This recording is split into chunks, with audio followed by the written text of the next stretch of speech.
Now, so often on a walk, people and dogs are not able to do nothing. And I think this is important. My first dog, my first own dog, my second actual dog, but my first own dog, you sat down, literally, the second you sat down, she'd start yelling and barking and screaming. So we're going to try it. We're going to walk back over this way. I've spotted a little bench in the countryside and we're going to sit down and we're going to see how the art of doing nothing works. Because so many dogs struggle to do nothing. They start picking up sticks or barking or growling or lunging or digging or bouncing on your leg. So I'm going to scatter a few bits of food out just to set myself up for a little bit of success here.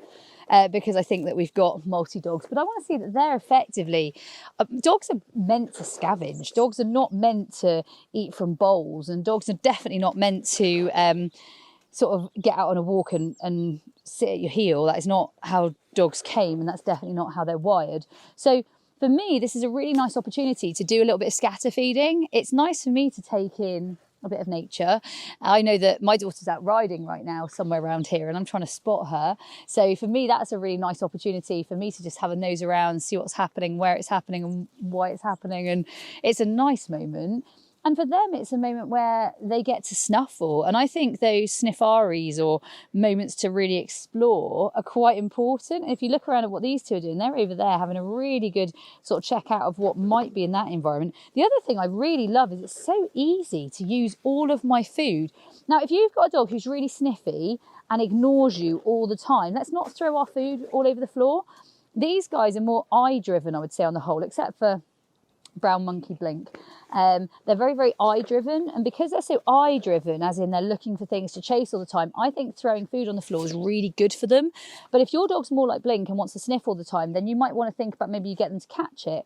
Ultimately, what we've got to do with employment is employ our dogs appropriately.